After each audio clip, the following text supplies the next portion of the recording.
केपी ओली आफ्नो सत्ताको निम्ति उनले यति चुत्थो काम गरे। एकदम यो निन्दनीय काम छ, राष्ट्रघाती काम हो। अहिले यो सरकारबाट यो केपी ओली जो हिजो राष्ट्रवादी भनेर देखिएका थिए, अब यो पहिलो कुरा त के भने केपी ओलीको राष्ट्रवादको टोपीलाई एकदम रक्षामा गाड्ने इन्डियनहरूको एउटा उद्देश्य हो, त्यो गाडिरहेका छन्। पुरै यिनलाई बदनाम गरेर भोलि फ्याँकिदिने हो होइन, र भोलि अर्को दलाललाई खडा गर्ने हो। यस्ता भेदियाहरू नेपालको सीमावर्ती भारतीय जिल्लामा, खास गरी बिहारका जिल्लाहरूमा, त्यहाँ त्यस बेला जब 63 सालको बेलामा यहाँ नेपाल की नागरिकता मिल्ती है भनेर त्यहाँ चाहिँ फारम भराएर यहाँ चाहिँ 3 जनाको समितिमा पैसा दिएर सिफारिस किनेर कयौँ सीमावर्ती भारतीय गाउँका इन्डियनहरूले नेपालको जन्मसिद्ध नागरिकता लिएर बसेका छन्। यो पनि इन्डियन ठेकेदारहरू र इन्डियन बिल्डर्सहरूको इन्ट्रेस्टमा यो केपीको भारतीय दलाल सरकारले गरेको कुरा हो। केपी ओली चाहिँ प्योर एन्ड सिम्पल दिल्लीको दलाल बनेरै काम गरिरहेको छन्। भारतले भनेको रिठो नबिराउने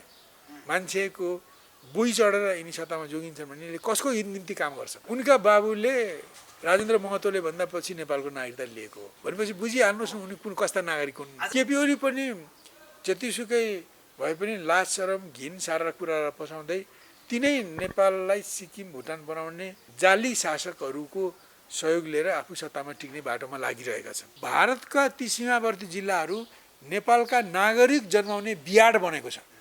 जस्तै धानको बिउ उमार्ने बियाड हुन्छ नि, नागरिकता जन्माउने बियाड बनेको। नेपालमा भारतीयहरूको जनसङ्ख्या बढाएर नेपाललाई फिजी जस्तो बनाउने भारतको जुन डिजाइन छ यो मुर्दाबाद, यसको केपी ओली यसको सेवक भएर आए।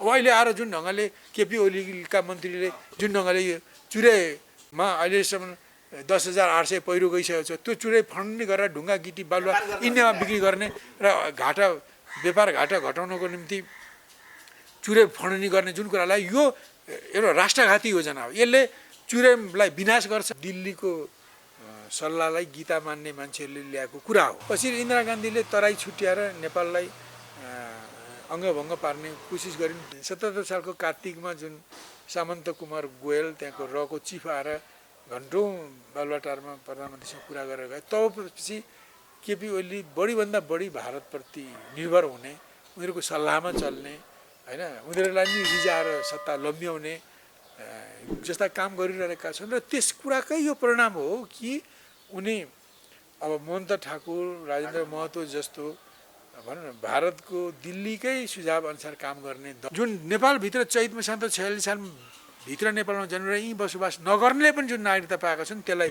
छानबिन गरेर खारेज गर्नुपर्छ र भारतको गाउँमा बस्नेहरूले जुन नेपालको जन्मसिद्ध नागरिकता छन् त्यसलाई खारेज गर्नुपर्छ।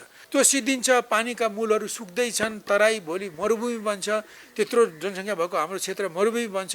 यो एउटा अत्यन्त राष्ट्रघाती काम हो। नीति बजेटमा ल्याएको छन् केपी ओलीको, यो प्रो इन्डियन नीति हो। यो भारतीयले विस्तारवादीको इच्छाअनुसार गरेको नीति हो। हिजो नाकाबन्दी भएको टाइममा यो नाकाबन्दी गर्नै पर्छ, नाकाबन्दी गर सरकार भनेर भारतको भूमिमा गएर जुलुस गर्ने, नेपाललाई धारे हात लगाएर मुर्दाबाद लगाउने, उता भारतीय सरकारको समर्थन गर्ने यी मान्छेहरू होइन। राजेन्द्र महत र मोहन्त ठाकुर सबै मान्छे यिनै हुन्।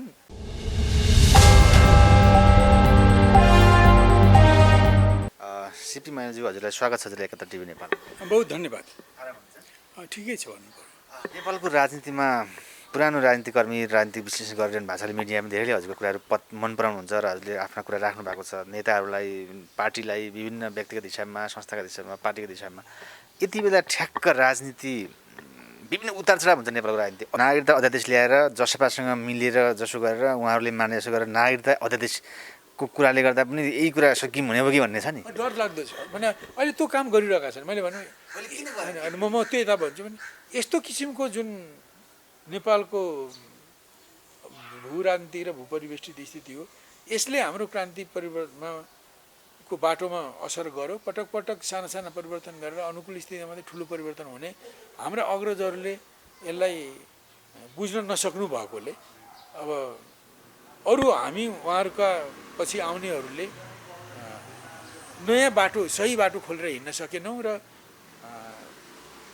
विदेशीहरूकै सहयोगमा कथित क्रान्ति र परिवर्तनको सपना देख्न थाले। त्यो देख्नेहरूमा प्रचण्ड रहे, पछि माधव नेपाल, केपी ओलीहरू पनि टु सम एक्सटेन्ट होइन त्यो दिशामा गए होइन। अहिले त्यस कारणले हामीले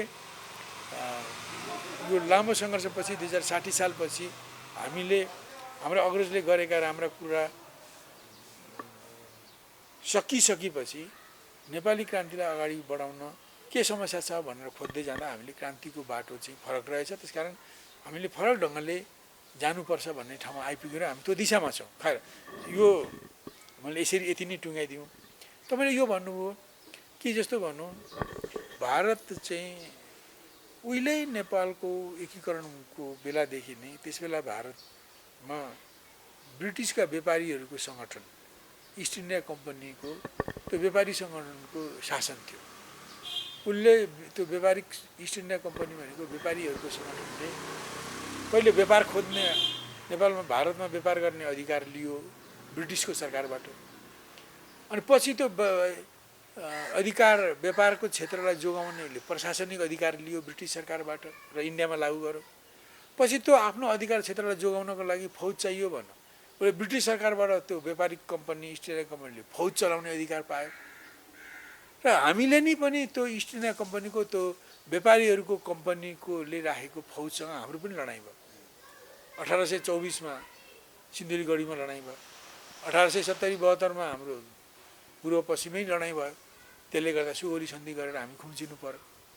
त्यही कारण त्यस बेलादेखि नै भारतको त्यस बेला भारत भनेको ब्रिटिस इन्डिया थियो होइन, ब्रिटिसको उपनिवेश थियो। त्यस कारण त्यो ब्रिटिस इन्डिया भनिन्छ होइन। त्यो विस्तारवादी थियो, त्यो उपनिवेशवादी थियो। ब्रिटिसहरूले 1947 सनमा भारत छोडे भारतीय जनताको आन्दोलनले गर्दा र भारतीय मान्छे नै भारतका शासक भए। तर भारतीय शासक हुने भारतीय शासकहरूले ब्रिटिसको त्यो विस्तारवादी र उपनिवेशवादी नीति छोडेनन्। ब्रिटिसले भारत छोड्यो तर भारतीयले ब्रिटिस नीति छोडेनन्। त्यो अहिले पनि भारतको दक्षिण एसियामा यहाँका छिमेकी मुलुकसँग उसको राम्रो सम्बन्ध छैन होइन। उसको हस्तक्षेप, झगडा, तनाव, आक्रमण त्यही हुँदैछ नागरिकता त्यसले हुँदैछ। र अब अरू मुलुकको छोडिदिउँ, पाकिस्तान कसरी त्यसको शिकार भयो, बङ्गलादेश कसरी हुँदैछ, सिक्किममा के भयो, भुटानमा के हुँदैछ, अब श्रीलङ्कामा के गरेको मैले धेरै नभन्नु, सबै नेपाली अडियन्सलाई थाहा छ यो कुरा। हजुर जस्तै यही कुरामा अब हाम्रो लागि भने भारतले धेरै पहिलेदेखि नै 7 सालको दिल्ली सम्झौतादेखि नै विधानसभाको चुनाव गराएर अनि विधानसभा मार्फत राजालाई हटाउने र देशलाई नेपाललाई भारतमा मिलाउने डिजाइनले त्यस बेला विधानसभाको चुनाव गराउने कुरा थियो। यो कुरालाई बाबु राजा त्रिभुवनसँगै दिल्ली गएका छोरा युवराज ज्ञान महेन्द्रले यो भारतीयहरूको चाल थाहा पाएपछि उनी त्यसमा सहमत भएनन् र राजा त्रिभुवनभन्दा पहिले नै नेपाल आए र नेपाल आएर उनले भारतको डिजाइन कि भारत विधानसभा मार्फत राजतन्त्र पनि फाल्न चाहन्छ र नेपाललाई पनि इन्डियामा मिसाउन चाहन्छ भन्ने उनले कुरा बुझेपछि उनले त्यसको एक शब्द पनि सार्वजनिक ढङ्गले विरोध गरेनन् राजा महेन्द्रले। तर भित्रभित्र सत्ताका महत्त्वपूर्ण ठाउँमा बस्नेहरूलाई त्यसले वाकिफ गर्दै जानकार गराउँदै उनले त्यो विधानसभाको चुनावलाई परसार्दै तुहाइदिए। वास्तवमा उनले नतुहाएको भए विधानसभा मार्फतै नेपाल कि त सिक्किम जस्तो कि त भुटान जस्तो प्रोटेक्टरेट हुन्थ्यो होइन। त्यस बेला अब 9-10 सालतिरको मैले बखान धेरै नगरौँ, तपाईँहरूलाई थाहा पाउनुपर्छ हिस्ट्री पढेर। त्यस बेला नेपालको क्याबिनेट बैठकमा इन्डियाको राजदूत बस्थ्यो माइनट लेख्न, राजाको प्रिन्सिपल सेक्रेटरी इन्डियाको कर्मचारी हुन्थ्यो, उसले 35वटा अधिकार प्राप्त गर्थ्यो। राजाको दैनिक गर्ने शौच क्रियाकलाप बाहेक अरू सारा कुरामा उसको निगरानी हुन्थ्यो होइन। त्यस्तो थियो र नेपालको सेनालाई भारतमुखी ढङ्गले पुनर्गठित गर्न भारतको सैनिक मिसन आएको थियो। नेपालका कर्मचारीलाई भारतीय ढाँचामा पुनर्गठित गर्न निजामती मिसन आएको थियो होइन। अरू धेरै कुराहरू नेपालमा प्रधानमन्त्री केपीले यो अध्यक्ष सँगसँगै राजेन्द्र महतो जस्ता मान्छेलाई आज मन्त्री बनाइसकेका छन्। यो कुरा अनि नागरिकता अध्यक्षले उहाँहरू मानेका छन् महन्त ठाकुरहरू, यो कुराले अलिकति बताइदिनु। मैले आएँ यसरी चाहिँ त्यस बेला चाहेको त्यो भएन। पछि इन्दिरा गान्धीले तराई छुट्याएर नेपाललाई अङ्गभङ्ग पार्ने कोसिस गरिन्। त्यो भारतमा उनको शासन नै इमर्जेन्सीपछि टिकेन, उनले गर्न सकिनन्।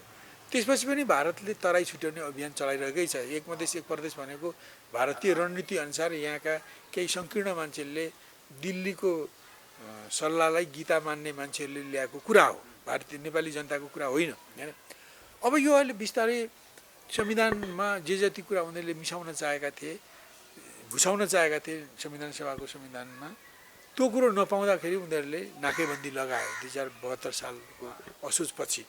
अब त्यस बेला अब संविधान आइसकेपछि आलो पालोको सिद्धान्तद्वारा अब यो हाम्रो सुशील कोइरालाले सरकार छोड्नुभयो र केपी ओलीको सरकार भयो। त्यस बेला नाकाबन्दी लागिरहेको थियो। तर त्यस बेलामा म पनि त्यस सरकारको उप प्रधानमन्त्रीमा केपी ओलीले बोलाएर गएको थिएँ। त्यस बेलाको नाकाबन्दीको विरोध गरिनुपर्छ र त्यसमा सरकारलाई बलियो बनाऊ भनेरै गएको मेरो अर्को उद्देश्य होइन। राम्रै पनि भयो नाकाबन्दीको विरोध। अब त्यसमा अब केपी ओली प्रधानमन्त्री थिए, अब उहाँकै पार्टीका केही उप प्रधानमन्त्री थिए, त्योदेखि बाहिर म उप प्रधानमन्त्री थिएँ, चित्रबहादुर केसी उप प्रधानमन्त्री थिए, यो हाम्रो कमल थापा उप प्रधानमन्त्री थिए होइन, उनको पार्टीबाट पनि उप प्रधानमन्त्रीहरू थिए एमालेबाट। हामीले सबैको जोडबलमा त्यस बेला नाकाबन्दीको विरोध गरियो होइन। त्यति मात्रै नभएर चीनसँग व्यापार पार्वणको नयाँ ट्रिटी गरियो होइन। नेपालको व्यापार पार्वणलाई बहुआयामी बनाइयो होइन। यसरी चाहिँ गएर त्यस बेला हामी सबैको बलले त्यो सरकारले जुन नाकाबन्दीको विरोध गरेर चीनसँग गएर व्यापार पार्वणमा सन्धि गर्यो, यसले गर्दा त्यो दशपाले त विरोध गरिरहे उनीले एउटा राष्ट्रवादी छवि कमाए। तर उनको भित्री आत्मा चाहिँ नेपाल राष्ट्र यसको हित भलाइपट्टि पूर्ण समर्पित रहि नै रहेछ। किनभने महाकाली सन्धिमा त उनले गलत काम गरेकै थिए। अब त्यो नाकाबन्दीको बेलामा उनले त्यो अडान लिएर त्यो गल्तीलाई सच्याउँछन् कि भन्ने आशा अरूमा पनि थियो, मेरो ममा पनि थियो। अब सच्याउँछन् कि भन्ने, तर सचिएन। अब हुँदा खाँदा यिनीहरूले 2077 सालदेखि केपी ओलीले अब भारतसँग जसरी पनि सत्तामा बस्ने, त्यसकारण जसरी पनि सत्तामा बस्दाखेरि के कुराहरू भारतका के अनुचित कुरा मिलाउँदा भारतले मद्दत गर्छ सत्तामा टिक्न बस्न, त्यही कुरा उनीहरूले गर्न सुरु गरे र यसको ठुलो सुरुवात चाहिँ यो 77 सालको कार्तिकमा जुन सामन्त कुमार गोयल त्यहाँको रको चिफ आएर घन्टौँ बालुवाटारमा प्रधानमन्त्रीसँग कुरा गरेर गए। तबपछि केपी ओली बढीभन्दा बढी भारतप्रति निर्भर हुने, उनीहरूको सल्लाहमा चल्ने होइन, उनीहरूलाई नि रिजाएर सत्ता लम्ब्याउने जस्ता काम गरिरहेका छन्। र त्यस कुराकै यो परिणाम हो कि उनी अब महन्त ठाकुर, राजेन्द्र महतो जस्तो भनौँ न भारतको दिल्लीकै सुझाव अनुसार काम गर्ने दलहरू 10 जना मन्त्रीले भइसक्यो नि के कुरा हेर त। अनि त्यो अब उनीहरूलाई त्यस यति गठबन्धन गरेर उनीहरूकै अब भनौँ भारतले भनेको रिठो नबिराउने मान्छेको बुई चढेर यिनी सत्तामा जोगिन्छन् भने यिनीहरूले कसको निम्ति काम गर्छन् होइन। राजेन्द्र महतो कस्ता मान्छे अब यो त स्वाभाविक छ कि अब यो अब उनका बाबुले राजेन्द्र महतोले भन्दा पछि नेपालको नागरिकता लिएको हो भनेपछि बुझिहाल्नुहोस् न उनी कुन कस्ता नागरिक हुन्। आज मन्त्री भइसक्यो र मैले बुझेँ। अब उनले 8-10 वटा मन्त्रालय लिएर जाने उनीहरूको जुन कुरा छ यस प्रकारले यसचोटि चाहिँ भनौँ न सामन्त कुमार गोयल आएपछि प्रकट रूपमै केपी ओलीलाई सहयोग समर्थन गरेर केपी ओलीबाट भारतले चाहेका कुराहरू लिने नीति मोदी सरकारले अपनायो। केपी ओली पनि जतिसुकै भए पनि लाज शरम घिन सारा कुरा पसाउँदै तिनै नेपाललाई सिक्किम भुटान बनाउने जाली शासकहरूको सहयोग लिएर आफू सत्तामा टिक्ने बाटोमा लागिरहेका छन् होइन। त यसैको परिणाम हो कि उनी र महन्त ठाकुर, राजेन्द्र महतो उनीहरूको टिमसँग उनको यसरी नङमासु जोडिएको छ। उनले सत्तामा यसरी ल्याएका छन् होइन। त उनकै बलमा उनी बहुमत ल्याउन खोज्छन्। त्यसरी ल्याए भने के होला तपाईँ सोचिहाल्नुहोस् होइन। भनेपछि उनले नेपालको हितमा होइन विदेशीको हितमा उनले काम गर्नेछन्। यो उहिलेदेखि डराएर धम्काएर तर्साएर होस् या फुस्लाएर होस् नेपालका शासकहरूलाई आफ्नो पुच्छर बनाएर नेपाललाई प्रोटेक्टरेट संरक्षित राज्य या सिक्किम भुटान बनाउने इन्डियाको जुन रणनीति हो त्यो रणनीतिलाई लागू गर्ने पात्रको रूपमा 77 सालको मङ्सिर पुसदेखि अथवा कार्तिक मङ्सिरदेखि भारत उत्रिएको छ र त्यसरी जाने काममा केपी ओलीले साथ दिइरहेको देखिन्छ। अगाडि राजेन्द्र महतो यति धेरै गाली गर्थे ओलीले, अहिले आएर उहाँ नै ठिक हो भनेर मन्त्री भए। के पाउँछन् ओली? अनि यो होइन, यो हेर्नुहोस्, अहिले त उनले जुन ढङ्गले यो नागरिकता अध्यादेश ल्याए, यो वास्तवमा के हो भने, हुन त 46 सालको 63 सालको आन्दोलनपछि नै अब सबभन्दा पहिले नागरिकतालाई खुकुलो बनाउने नि सम्झौता भयो होइन। र कस्तो भयो भने 46 साल पहिले अगाडि 19 सालको चैत मसान्त भरिमा जन्मिने मान्छे मात्रै नेपालको वंशज मानिन्थ्यो भने अब 2063 सालको कार्तिकमा दलहरूको ठुला दलहरूको बिचमा सहमति भयो, अरू कतिपय साना दल पनि त्यसमा लटपटिएर गए। उनीहरूले 76 सालको चैत मसान्तभित्र नेपालमा जन्मने सारा इन्डियनहरूलाई जन्मेर यहीँ बस्नेलाई जन्मको आधारमा नागरिकता दिने भन्ने सहमति भयो। त्यही अवस्था राजेन्द्र महतो छन् होइन अहिले? म त तपाईँको हजुरले भने जस्तै त्यो हिसाबले भन्दा त्योभन्दा अर्कै ढङ्गले यिनी पहिले नै आएका हुन् होइन। त्यो जन्मसिद्ध नागरिक भनेर आएका होइन, त्योभन्दा अगाडि नै आएका हुन् जाली काम गरेर। अब त्यसरी लिँदा दुईवटा अनुचित भयो। अनि एउटा कुरो त त्यो 19 सालबाट एकैचोटि 46 सालको चैत मसान्तसम्म 27 वर्ष नजिक ल्याइयो, यता ओरा सारियो। अनि यस्तो भारतले 1950-51लाई नै कट अफ इयर मानिरहेको छ। हामीले चाहिँ 1990 को अप्रिल 14 तारिक 46 सालको चैत मसान्त भनेको त्यो डेट पर्छ, त्यति ओरा ल्यायौँ। एक कुरा यति धेरै यो डेट यो भनौँ न, यो कट अफ इयर यसरी बढाउनु हुने थिएन। अब व्यवहारिकतालाई हेरेर र दुई पक्ष ढङ्गले गरेर यसो 5-10 वर्षको मिलाएको भएदेखि होइन, जस्तो अब नेपालले 46 सालमा ल्यायो भने भारतले पनि 46 साल चैत मसान्तभित्र भारतमा जन्मिने हिमालदेखि तराईसम्मका नेपाली नागरिकहरूले भारतको नागरिकता ल्याउन खोज्दा दिने उसको पनि सहमति हुन्थ्यो भने एउटा कुरा हुन्थ्यो। त्यो त भएको छैन, यो त एकपक्षीय भएको छ, पारस्परिकताको केही छैन। कारण यो यति धेरै बढाउनु पनि अनुचित भयो र पारस्परिकता बेगर असमानताको आधारमा बढाउनु पनि गलत भयो।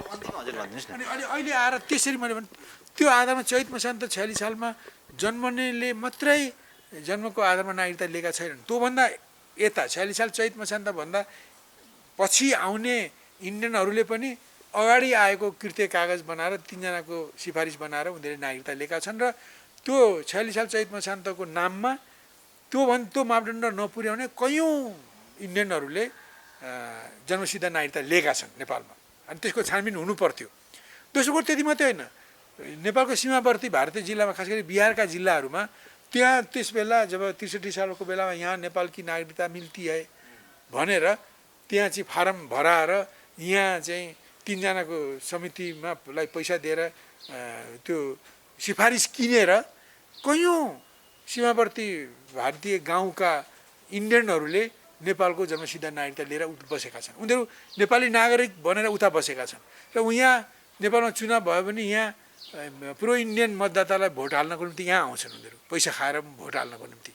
र त्यो कारण भारतका ती सीमावर्ती जिल्लाहरू नेपालका नागरिक जन्माउने बियाड बनेको छ। जस्तै धानको बिउ उमार्ने बियाड हुन्छ नि, नागरिकता जन्माउने बियाड बनेको छ। हाम्रो कुरा के हो भने अब नहुनु पर्ने सम्झौता त गरिसकियो, अब त्यसलाई उल्टाएर जाने अहिले स्थिति छैन। एउटा कुरो पारस्परिकताको आधारमा 46 साल चैत मसान्त भन्नुको भने 1990 को अप्रिल 14 तारिकभित्र इन्डियामा जन्मिने नेपाली मुलुकको कोही मान्छेले भारतको नागरिकता लिन चाहन्छ भने भारतले पनि दिनुपर्छ भन्ने कुरा हामीले भारत समक्ष राख्नुपर्छ होइन। किनभने हाम्रोले चाहिँ चैत मसान्त 46 साललाई मानिसकेपछि भारतले पनि त्यो मान्नुपर्छ होइन। यो हामीले हाम्रो सरकारले त्यहाँ कुरा राख्नुपर्छ एउटा। दोस्रो कुरा के भने त्यो जुन नेपालभित्र चैत मसान्त 46 सालभित्र नेपालमा जन्मेर यहीँ बसोबास नगर्नेले पनि जुन नागरिकता पाएका छन् त्यसलाई छानबिन गरेर खारेज गर्नुपर्छ र भारतको गाउँमा बस्नेहरूले जुन नेपालको जन्मसिद्ध नागरिकता छन् त्यसलाई खारेज गर्नुपर्छ। यो खारेज गर्ने एउटा उच्च स्तरीय नागरिकता छानबिन न्यायिक आयोग बनोस् र यस जन्मसिद्ध आधारमा लिएका यी नक्कली नागरिकताहरू र मापदण्डविहीन नागरिकताहरू र अरू किसिमका कृत्य नागरिकताहरूलाई खारेज गरौँ होइन। त्यसपछि मात्रै जन्मसिद्ध नागरिकता पाउनेका सन्तानलाई संविधान अनुसारको नागरिकता दिन मिल्छ। नत्र यी त्यो जन्मसिद्ध नागरिकता दिने नाउँमा मापदण्ड विपरीतका दशौँ हजारमा इन्डियनहरूले नागरिकता लिएका छन् र तिनीहरूका सन्तानले पनि लिने भने अरू लाखौँको सङ्ख्यामा वंशजको नागरिकता लिने हुन्छन्। त्यस कारण यो नेपालमा भारतीयहरूको जनसङ्ख्या बढाएर नेपाललाई फिजी जस्तो बनाउने भारतको जुन डिजाइन छ यो मुर्दाबाद, यसको केपी ओली यसको सेवक भएर आए होइन। नेपाललाई भनौँ फिजी बनाउने, नेपाललाई सिक्किम भुटान बनाउने, नेपाललाई सिक्किम बनाउने दिशामा केपी ओली आफ्नो सत्ताको निम्ति उनले यति चुत्थो काम गरे। एकदम यो निन्दनीय काम छ, राष्ट्रघाती काम हो। अब अहिले आएर जुन ढङ्गले केपी ओलीका मन्त्रीले जुन ढङ्गले यो चुरेमा अहिलेसम्म 10,800 पहिरो गइसकेको छ, त्यो चुरे फन्ने गरेर ढुङ्गा गिटी बालुवा इन्डियामा बिक्री गर्ने र व्यापार घाटा घटाउनको निम्ति चुरे फन्नी गर्ने जुन कुरालाई यो एउटा राष्ट्रघाती योजना हो। यसले चुरेलाई विनाश गर्छ, हाम्रो प्राकृतिक जैविक वन सिद्धिन्छ अनि त्यति मात्रै होइन, त्यो सिद्धिन्छ, पानीका मूलहरू सुक्दैछन्, तराई भोलि मरुभूमि बन्छ, त्यत्रो जनसङ्ख्या भएको हाम्रो क्षेत्र मरुभूमि बन्छ। यो एउटा अत्यन्त राष्ट्रघाती काम हो। यो पनि इन्डियन ठेकेदारहरू र इन्डियन बिल्डर्सहरूको इन्ट्रेस्टमा यो केपीको भारतीय दलाल सरकारले गरेको कुरा हो। यो किनभने यो छोरै आना यही हो होइन। यहाँको ढुङ्गा गिटी बालुवा लगेर त्यहाँ उनीहरूमा त्यो छैन र हाम्रो तराईलाई मरुभूमि बनाउने गरी र हाम्रो चुरेलाई सखा पार्ने गरी नेपालको भनौँ न प्राकृतिक वनलाई मास्ने गरी जुन तराई मास्ने जुन नीति बजेटमा ल्याएको छन् केपी ओलीको, यो प्रो इन्डियन नीति हो। यो भारतीयले विस्तारवादीको इच्छाअनुसार गरेको नीति हो होइन। जसरी उनले यसमा एमसिसीका दुईवटा प्रोजेक्टहरूलाई कार्यान्वयन गर्ने, हाई ट्रान्समिसन लाइन बनाउनेमा पनि अरबौँ रुपियाँ छुट्याएका छन्। अब यो बाटो स्तर उन्नतिमा पनि जुन एमसिसीको प्रोजेक्टमा छन् तिनीहरूलाई छन्, जो कि एमसिसी पास भइसकेको छैन। एमसिसीमा अरबौँ लगानी केपी ओली गर्दैछन्।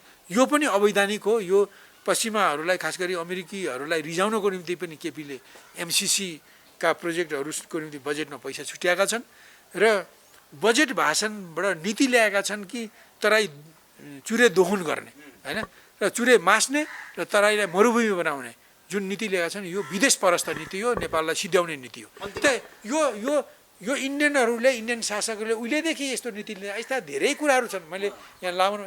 अहिले यो सरकारबाट यो केपी ओली जो हिजो राष्ट्रवादी भनेर देखिएका थिए, अब यो पहिलो कुरा त के भने केपी ओलीको त्यो राष्ट्रवादको टोपीलाई एकदम रक्षामा गाड्ने इन्डियनहरूको एउटा उद्देश्य हो। त्यो गाडिरहेका छन्। केपी ओलीको त्यो कथित राष्ट्रवादी उनको त्यो छवि धुलिसात भइरहेको छ, उनी राष्ट्रद्रोही बनिरहेका छन् होइन। र दोस्रो कुरा यिनलाई बदनाम गरेर भोलि फ्याँकिदिने हो होइन, र भोलि अर्को दलाललाई खडा गर्ने हो। अहिले यिनीबाट जे जति कुरा लिन सकिने हो होइन। अब अहिले योले अब कोशी हाई ड्यामको कुरा यिनले चुकाउन खोजेका छन् कि अरू के कुरा चुकाउन खोजेका छन्। स्वरूप अब अहिले पनि भन्नुहोस् त, अब यो कालीगण्डकीको जुन डाइभर्सनको कुरा छ त्यो पनि वास्तवमा नेपालको हितमा छैन। कालीगण्डकीको स्वाभाविक तटलाई चाहिँ सुक्खा बनाएर जुन ढङ्गले पानीलाई डाइभर्ट गरेर यता तिनौ नदीमा मिसाउने र सिद्धबाबाको छेउबाट टनल खनेर मिसाउने, पानी यता डाइभर्ट गर्ने र त्यो पानीलाई चाहिँ त्यो भारतमा जाने नहरमा हालिदिने र त्यो नहरले भारतलाई सिँचाइ गर्ने। तर हाम्रो जस्तो भनौँ नवलपरासीको भनौँ न यो नवलपुर क्षेत्रतिर जो उच्च छ त्यो ठाउँमा त्यताबाट पानी सिँचाइ नै हुँदैन। यता कालीगण्डकीलाई यताबाट ल्याएर त्यसबाट सिँचाइ गर्नुपर्ने, त्यो नगर्ने, हाम्रो भूमिलाई चाहिँ सिँचाइ विहीन बनाएर विदेशीहरूको भूमि सिँचाइ गर्नको निम्ति यो सरकारले कालीगण्डकी डाइभर्सनको कुरा ल्याइरहेको छ। जो कि त्यहाँ कालीगण्डकी क्षेत्रका मान्छेहरूले यो डाइभर्सन रोक्नको निम्ति कालीगण्डकी बचाउ अभियान सुरु गरिरहेका छन्। ती कुरा तिनीहरूको भनाइलाई मागलाई लत्याएर यो सरकारले कालीगण्डकी डाइभर्सनको निम्ति अरबौँ रुपियाँ छुट्याएको छ। यो पनि इन्डियन इन्ट्रेस्टमा छुट्याएको हो। त्यस कारण यो सरकारले सिधै जुन ढङ्गले एकपछि अर्को गर्दै भारतीयहरूका इन्ट्रेस्टलाई उसले पुरा गर्दैछ। जस्तो अपर कर्णालीमा पनि अब त्यसले जुन कम्पनीले लियो त्यसले शर्त पुरा नगरेको 2-3 वर्ष भइसकेर पनि त्यसलाई खारिज गरिरहेको छैन। अरूले तेस्रो उनीहरूलाई दिइसक्यो होइन। अब उच्च कोशी हाई ड्याम लिने उनीहरूको प्रयत्न भइरहेको छ। के गर्ने, के षड्यन्त्र भइरहेको छ त्यो थाहा छैन। यस ढङ्गले अहिले यो चुरे विनाशको कुराको नीति, विनाश गर्ने नीति लियो। एमसिसीका प्रोजेक्टहरूमा पैसा वितरण गर्ने, सबै यो राष्ट्रघाती कामहरू यो केपी ओलीको सरकारले गरिरहेको छ। अहिले भएका राजेन्द्र महतोको टिमको 10 जनाको मन्त्रीले शपथ खाने कुरा पनि भारतीयकै जना हुँदैछ। अनि यो त होइन, यो त के पनि होइन, उनीहरू को हुन् भनेर मैले भनिरहनु पर्दैन, मैले भनिरहनु मुख दूषित गर्ने कुरा मात्रै हो। हिजो उनीहरूको सबै इन्डियन हिजो नाकाबन्दी भएको टाइममा यो नाकाबन्दी गर्नै पर्छ, नाकाबन्दी गर सरकार भनेर भारतको भूमिमा गएर जुलुस गर्ने, नेपाललाई धारे हात लगाएर मुर्दाबाद लगाउने, उता भारतीय सरकारको समर्थन गर्ने यी मान्छेहरू होइन। राजनीतिक मोहन त ठाकुर सबै मान्छे यिनै हुन्। अब यहाँ कतिपय यहाँ अरू पहाडी मुलका मान्छेहरू पनि छन्, उनीहरूले त्यसरी गरेको विरोधलाई चाहिँ समर्थन गर्न तराईमा जाने। अब यी नेताहरू सीमापारी जो इन्डियन क्षेत्रमा छन् त्यहाँ गएर भाषण गर्ने यहाँ मानवाधिकार कर्मीहरू, अन्तर्राष्ट्रिय नेताहरू यहाँ पनि छन् होइन, यो विश्वमा नेपालभित्रै पनि छन्। त यस्तो भनौँ नेपालको विरुद्धमा नाकाबन्दी गर्नको निम्ति भारत सरकारलाई उचाल्ने यस्ता भेदियाहरू होइन, यो वास्तवमा यस्ता भनौँ एक किसिमले भनौँ विभीषणहरू भनौँ होइन, यस्ताहरू छन्। अब यस्ताहरूसँग काममा काम मिलाएर केपी ओलीले देशलाई कहाँ लान्छ? यस्ताहरू मन्त्री बनाएको त अनि त्यो त उनीहरूको चरित्र यही हो। उनीहरूले आज के कति अगाडि बढो मैले तत्काल म त्यसमा अपडेट छैन, तर महन्त ठाकुरहरूको पार्टीलाई 10 जना 8 जना मन्त्री र 2 जना राज्य मन्त्री दिने कुरा थियो भनेर राजेन्द्र महतोले नै भन्दै आएको कुरा मैले सुनेको हो होइन। भनेपछि उनले जुन दिशा लिइरहेका छन् यसले यो केपी ओली चाहिँ प्योर एन्ड सिम्पल दिल्लीको दलाल बनेरै काम गरिरहेको छन् भन्ने कुरा प्रमाणित भएको छ। यो मेरो आरोप होइन, सबै जनजनले बुझ्ने कुरा हो। अहिले चाहिँ कस्तो अवस्था छ हजुरको मनमा लागेको कुरा? अनि वास्तवमा अब पहिलो कुरो त राजनीतिबाट देशै अव्यवस्थाबाट र बाह्य शक्तिको चलखेलबाट गुज्रेको छ।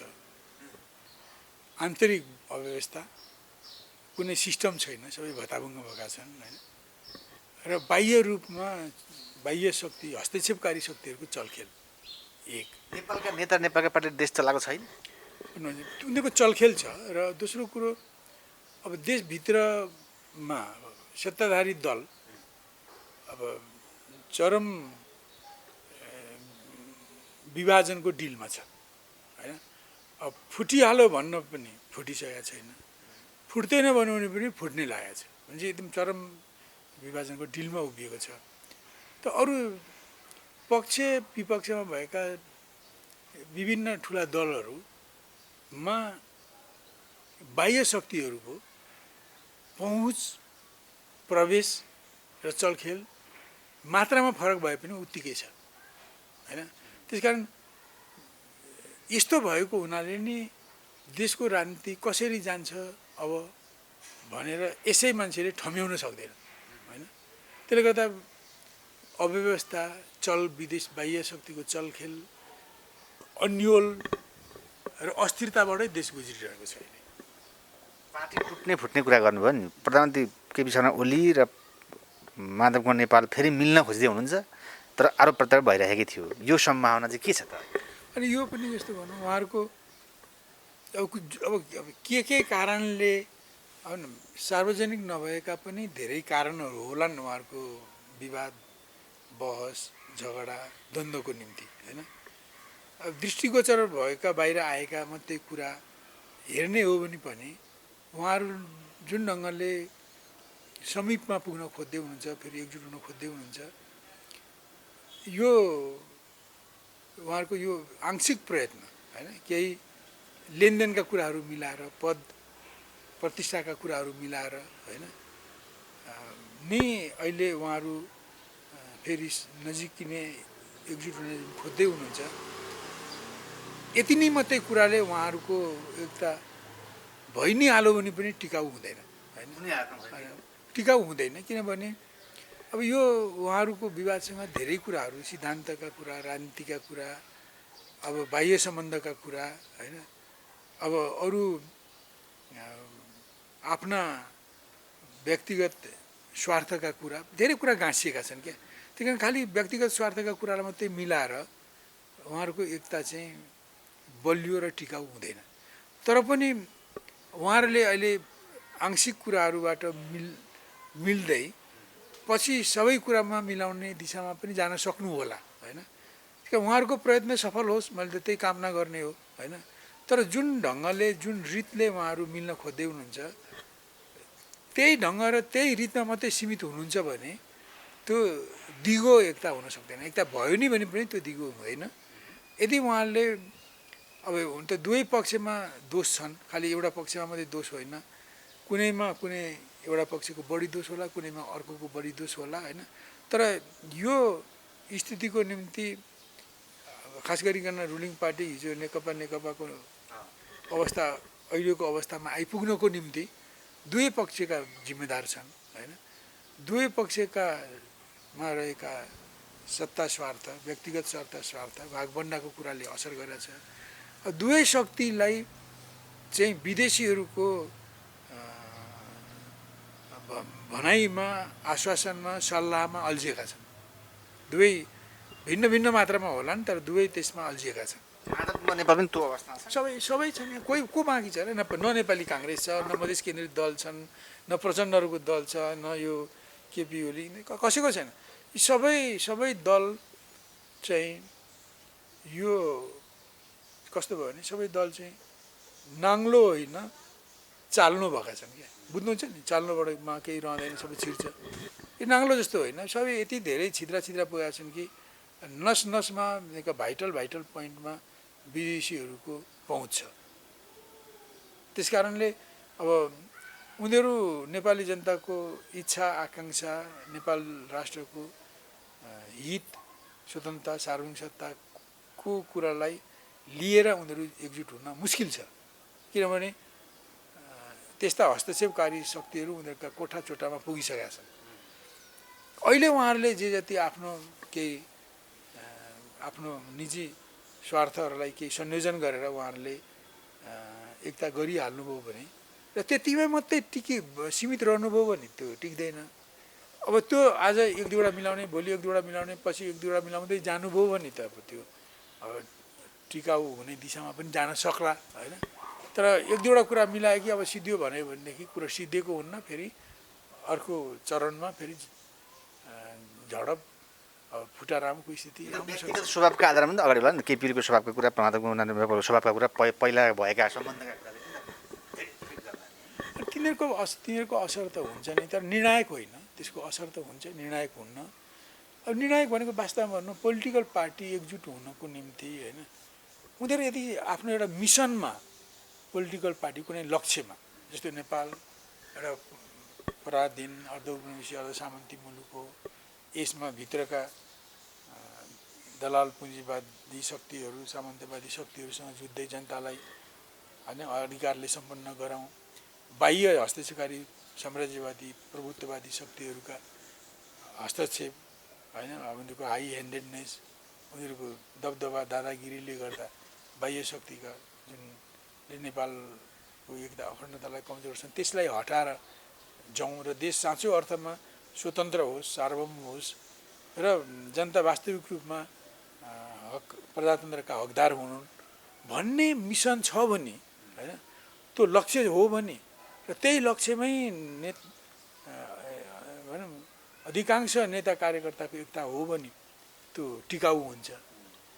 अब यो मिसन भनौँ न, यो मैले अघि उल्लेख गरेको जनता राष्ट्रको मिसन चाहिँ प्राथमिक कुरो होइन। मिसन चाहिँ देखाउने दाँत मात्रै हो र वास्तविक गर्न चाहेको चाहिँ आफ्नो व्यक्तिगत स्वार्थ पूर्ति हो, सत्ताको स्वार्थ, भागबण्डाको स्वार्थ, लाभको स्वार्थ पूर्ति हो भने त्यस्तो ठाउँमा त्यो एकता दिगो हुँदैन। किनभने त्यस्तोमा विदेशीले पनि उचाल्न सजिलो हुन्छ, किनभने तपाईँको स्वार्थको कुरा गरिदिएर तपाईँलाई आफूपट्टि मोड्न सक्छ, उसलाई उसको स्वार्थको कुरा गरेर आफूपट्टि मोड्न सक्छ होइन। एउटै पार्टीका मान्छेहरूलाई पनि जब उनीहरूको आफ्नो व्यक्तिगत स्वार्थमा टक्रायो भने विदेशीले कलाई पनि उसको स्वार्थमा मद्दत गर्छु भन्छ, खलाई पनि मद्दत गर्छु भन्छ।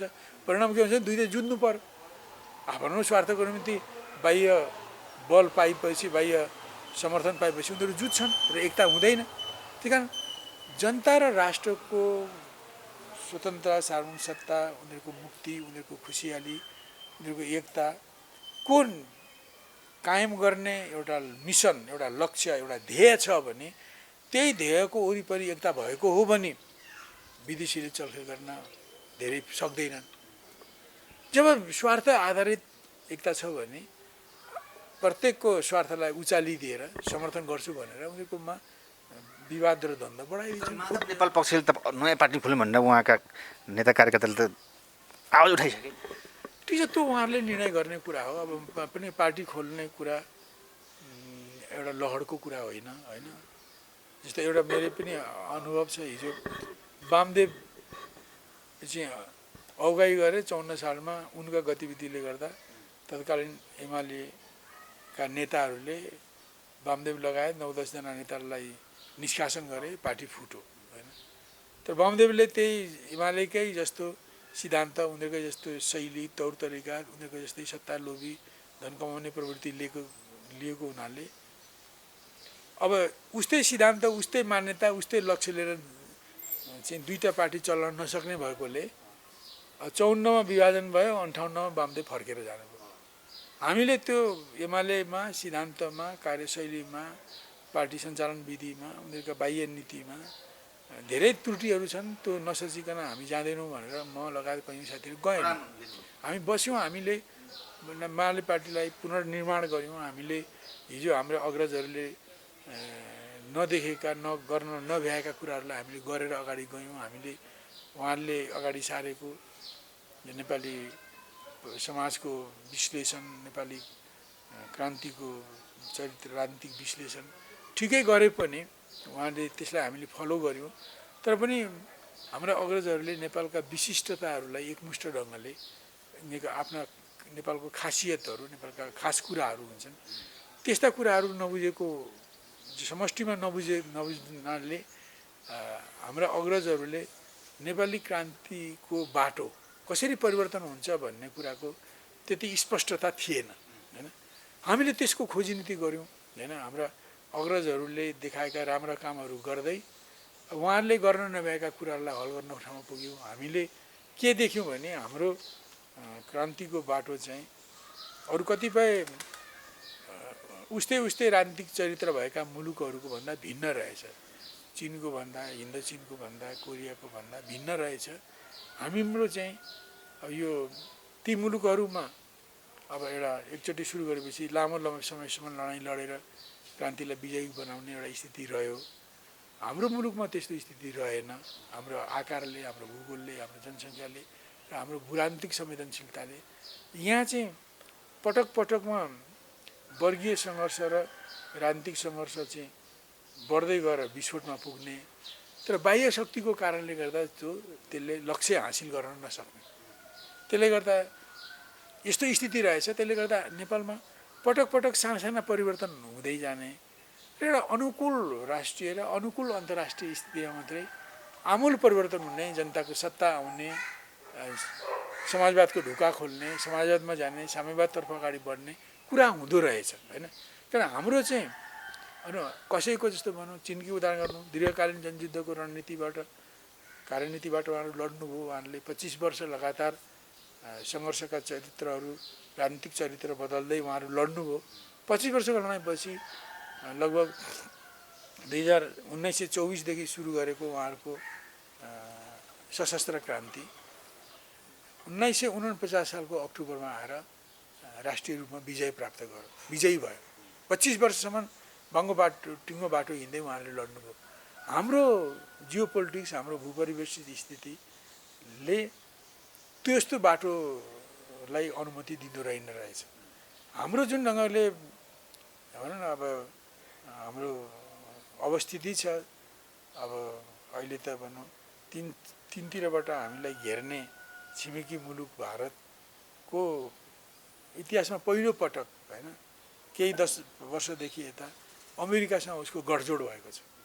नत्र यस्तो थिएन। ब्रिटिस उपनिवेश हुँदा ब्रिटिस र अमेरिकाको त विरोध नै थियो, त्यो मिल्ने नै थिएन। 1947 पछि पनि इन्डियाले नेहरूहरूको नेतृत्वमा आफ्नै ढङ्गको बाटो लियो हो। टोटल्ली उनीहरूको पछि लगु, उनीहरूको गुटमा भन्दा उनीहरूको गुटभन्दा बाहिर रहेर उसले काम गरेको थियो। अब अहिले आएर मनमोहन सिंहको पालादेखि बिस्तारै गर्दै अब यो उतापट्टि डोनाल्ड ट्रम्प, यतापट्टि मोदीको पालामा आएपछि उनीहरू एउटै रणनीतिका साझेदार भएका छन्। हिन्द पेसिफिक रणनीतिका दुईटै साझेदार भएका छन्।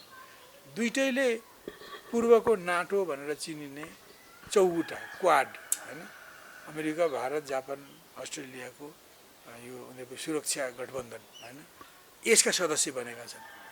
त्यही कारण यो दुईटा यी अति महाशक्ति र अर्को दुनियाँको सैनिक शक्ति चौथो, आर्थिक शक्ति सातौँ जस्तो मुलुक रहेको भारत एक ठाउँमा आएकोले गर्दा हाम्रो मुलुकको क्रान्ति परिवर्तनको बाटोलाई नै असर गर्यो।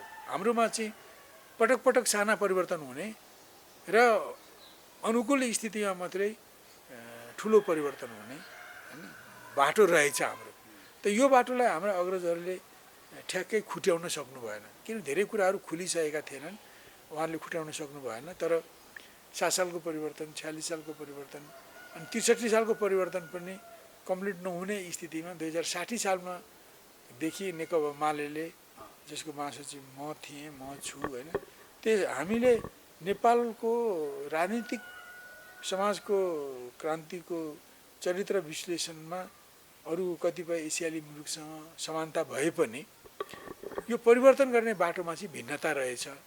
उनीहरूको भन्दा भिन्न हाम्रोमा चाहिँ पटक पटक ससाना परिवर्तन, जस्तो 7 सालको परिवर्तन, जस्तो 19 साल 17 सालको परिवर्तन, जस्तो 46 सालको परिवर्तन, जस्तो 63 सालको यी ससाना मात्रात्मक परिवर्तन गर्दै अनि अनुकूल स्थितिमा मात्रै मुलुक चाहिँ जनताको सत्ता स्थापना हुने अनि समाजवादमा जाने बाटो ढोका खुल्ने गरी परिवर्तन हुँदो रहेछ। त यो कुरो चाहिँ हामीले अब म पर्सनल्ली 2025-26 सालदेखि म रान्तीमा लाएँ, विद्यार्थी अस्कलको विद्यार्थी हुँदादेखि नै म यहाँको अस्कलको होस्टेल युनियनको प्रेसिडेन्ट थिएँ। त्यहाँदेखि नै हामी प्रगतिशील आन्दोलनमा लाग्दै गइयो। त्यहाँदेखि अहिले 27 सालदेखि लिएर अहिले 77 साल भनौँ न, 70 साल भनेपछि 52-53 वर्ष भयो म रान्तीमा संलग्न भएको होइन। म निरन्तर वाम रान्तीमा लागेर काम गरिरहेको छु। कहिले विद्यार्थी नेता, कहिले किसान सङ्गठक पार्टीको नेता बनेर लागेँ होइन।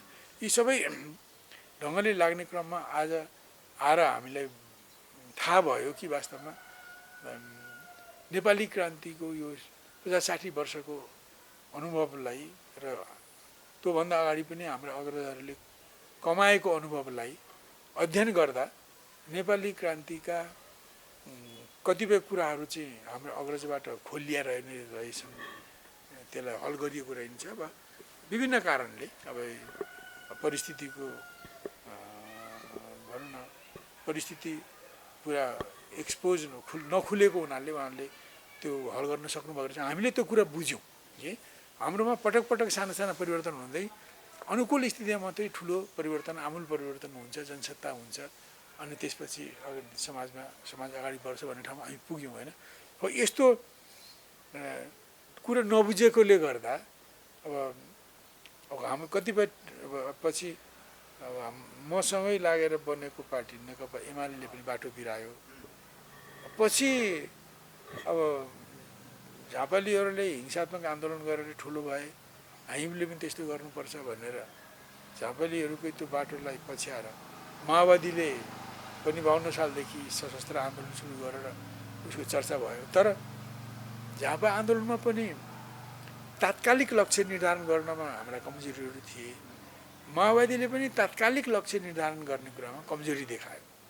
तात्कालिक लक्ष्य हामीले पनि तत्कालै जनगणतन्त्र आउँछ भन्ने सोचेका थियौँ। त्यसरी 28 सालमै जनगणतन्त्र आउँछ भनेर हामीले लक्ष्य बनाउनु हाम्रो अलिकति मनोगतवादी, हाम्रो अलिकति आदर्शवादी सोच थियो होइन। माओवादीले 52 सालमा पनि जनगणतन्त्र आउँछ भनेर ल्याउनको निम्ति हतियार उठाउनु उसको पनि त्यस्तै किसिमको एउटा गलत निर्धारण थियो। र यो चाहिँ त मैले यसै भनेको होइन, परिणाम हेरेर भने माओवादीले 52 सालदेखि सशस्त्र सङ्घर्ष गरेर जनगणतन्त्र, पिपुल्स रिपब्लिक अफ नेपाल स्थापना गर्नको निम्ति आन्दोलन गरेको। सुरुमा हामीले झापाको अनुभवको आधारमा मैले भनेको थिएँ बाबुराम प्रचण्डलाई, तपाईँले यो सक्नुहुन्न, यो त्यहीले भन्थेँ मैले। उहाँहरूले 52 सालमा सशस्त्र सङ्घर्ष सुरु गर्नुभन्दा अगाडि उहाँहरूले नि प्रचण्ड र बाबुरामले मलाई बाबुरामको यो उहाँको कोटेश्वरको घर निवासमा बोलाउनु भएको थियो। उहाँले अहिले त निवास बिक्री गर्नुभयो होला।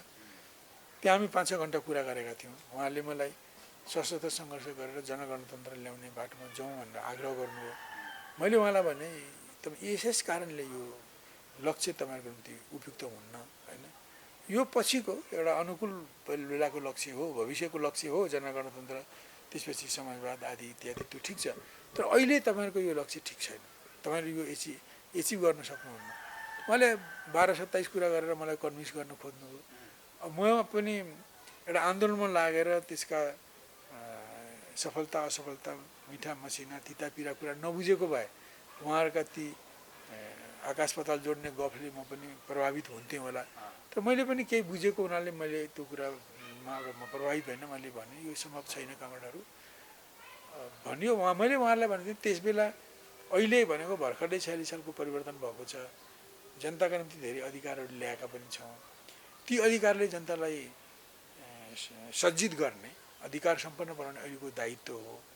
त्यो काम गर्दै जनताको सामाजिक राजनीतिक परिवर्तन बराबर सामाजिक आर्थिक परिवर्तन गर्ने, सांस्कृतिक जनताको जीवन स्तरमा परिवर्तन गर्ने को सङ्घर्ष गरौँ। त्यो यो सङ्घर्ष गऱ्यौँ भने हामीले लडेर ल्याएको कुराले जनता सज्जित हुन्छन्, उनीहरू तदनुरूप सामाजिक आर्थिक स्थितिमा परिवर्तन हुन्छ, उनीहरू बलिया हुन्छन्। तब मात्रै हामीलाई यो जनवादी क्रान्ति पुरा गर्ने, समाजवादको ढोका खोल्न काममा लाग्न सजिलो हुन्छ।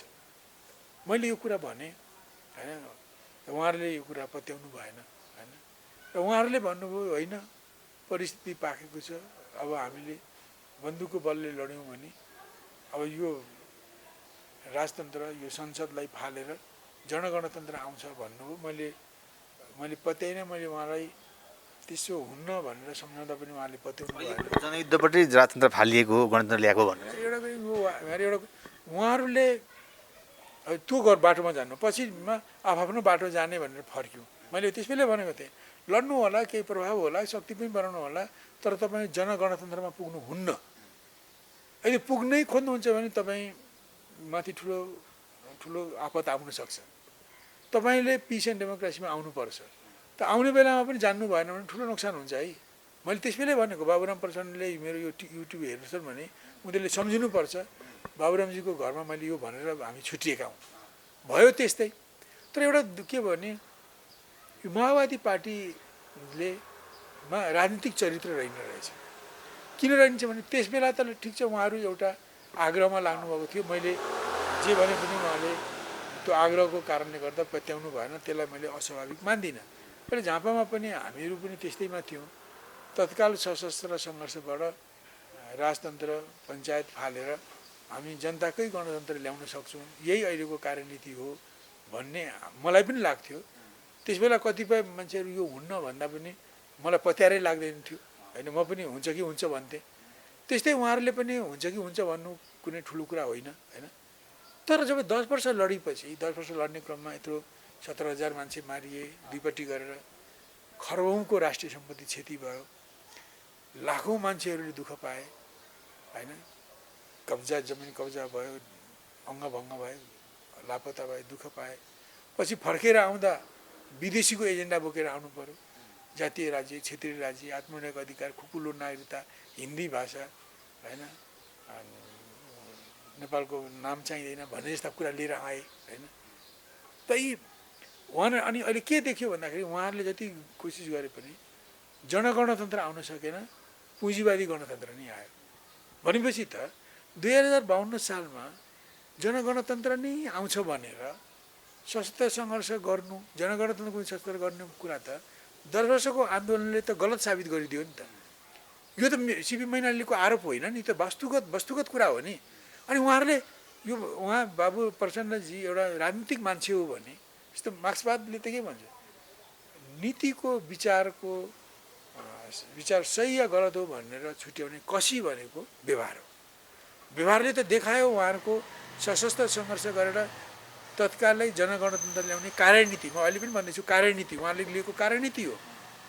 त्यो कार्यनीति त लागू भएन भनेपछि उहाँले समीक्षा गर्नुपर्छ कि पर्दैन 52 सालमै उहाँहरूले सशस्त्र सङ्घर्ष गरेर जनगणतन्त्र ल्याउने जुन निर्धारण गर्नुभयो त्यो गलत निर्धारण थियो तब त लागू भएन अब त्यो भएपछि अब उहाँहरूले त्यसो गरेकोलाई उहाँहरूलाई विदेशीले प्रयोग गर्यो उहाँहरूको नहुने काम अब प्रचण्डलाई अब जनगणतन्त्रको निम्ति आफ्ना नेता कार्यकर्तालाई जीवन नेछावर गर्ने गरी होइन बलिदान गरेर अकुत बलिदान गरेर त्यो आन्दोलनलाई पोइन्ट अफ नो रिटर्नमा पुर्याउने गरी प्रचण्डलाई प्रयोग गरे अनि जब पोइन्ट अफ नो रिटर्नमा पुग्ने गरी प्रयत्न गर्दा माओवादीसँग एउटा निश्चित शक्ति जम्मा भयो यदि शक्ति जम्मा भयो कि त्यो शक्तिलाई प्रयोग गरेर राजालाई तर्साएर हटाउन सकिन्छ भन्ने देखेपछि भारतले माओवादी आन्दोलनमा ब्रेक लगायो होइन उनीहरूले खाने बस्ने हिँड्ने डुल्ने सेल्टर लिने आदि इत्यादि औषधि उपचार गर्ने सारा कुरा रोक्दै समाउँदै